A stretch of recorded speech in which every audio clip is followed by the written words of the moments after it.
Good morning, my brothers and sisters. Welcome to episode 160 of Be With Me in the book of Acts. We're in chapter 28, which is the final chapter of the book of Acts.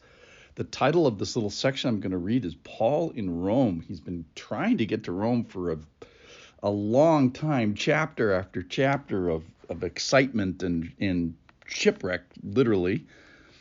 And he finally gets there. Yesterday we learned about units of courage that he gets from believers in a nearby town as well as in Rome. That is, we were looking at sharing courage and taking courage from other brothers and sisters and building courage into a particular person. In this case, it was Paul. And we were asked to find kind of the shipwrecked person in our life and build courage into them, which would likely be inconvenient, expensive, time-consuming, etc. All right, today, this is Acts chapter 28 and verse 17, and Paul starts to give witness, but I want to address our attention to Paul's imprisonment here. So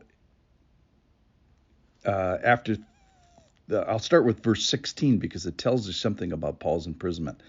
And when we had come into Rome, Paul was allowed to stay by himself with the soldier that guarded him.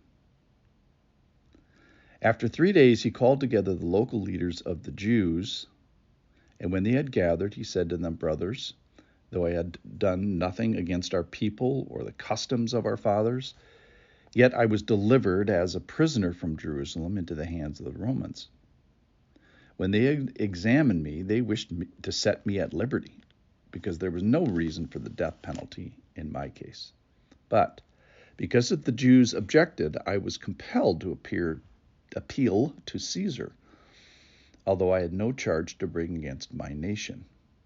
For this reason, therefore, I have asked to see you and speak with you, since it is because of the hope of Israel," we'll talk about that in a second, "that I am wearing this chain."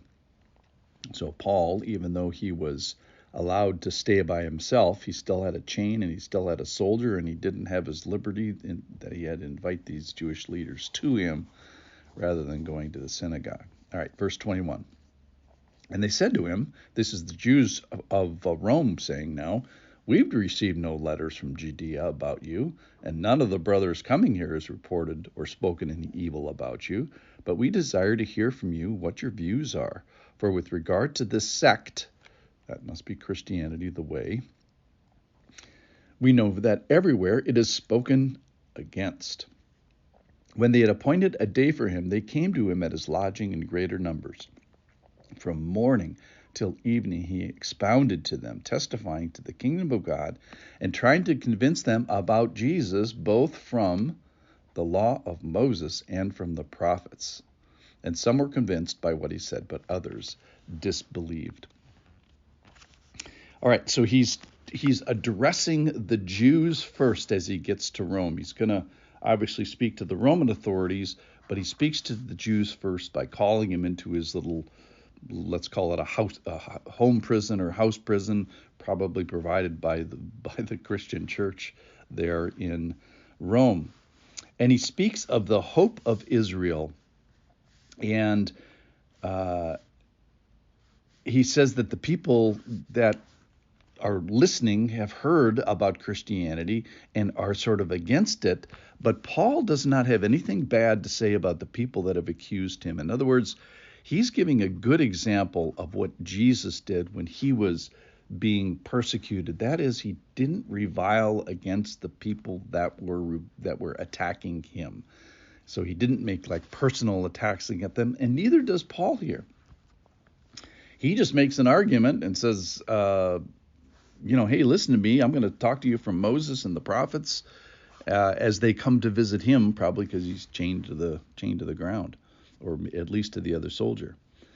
So they have an opportunity to be convinced of head and heart, and some end up disbelieving. Now, let's look just at Paul here for a second. He's staying by himself with a soldier. It's probably about 62 AD.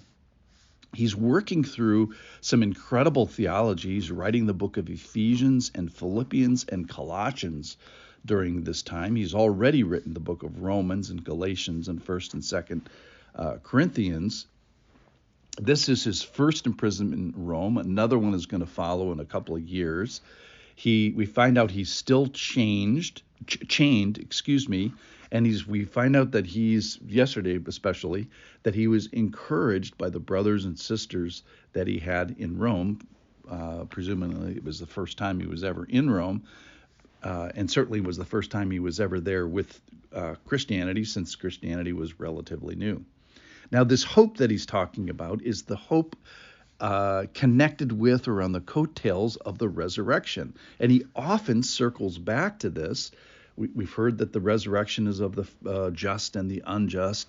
And then he kind of rhetorically asked King Agrippa a couple of chapters ago, why is it thought incredible by any of you that God raises the dead? Well, let me answer for Agrippa. It's because it's the most incredible thing in the gospel. It puts Jesus beyond sort of the nice guy teacher and into the Godhead who has power over life and death. So it's the critical issue of belief. So in this little passage, we see the people of God and the message of God and the opportunity of God. The people of God, regarding the courage of this shipwrecked guy, imprisoned guy, locked to a soldier guy named Paul, and the courage that other people build into him. And then we see him not reviling, but going back to the message of God, which is circling back to the resurrection. And then we find Paul chained still, productive, writing these books of the Bible, but restrained physically in the prison of his own making, or at least in the prison of the making of the people that were being hospitable to Paul. And finally, we see this opportunity to believe, or in some people's case, to disbelieve. So these people build courage into Paul. He preaches the message of the resurrection. And finally, some people believe and receive it and grab it and take it home. But others disbelieved. Thanks for listening. Be a believer. I'll see you tomorrow.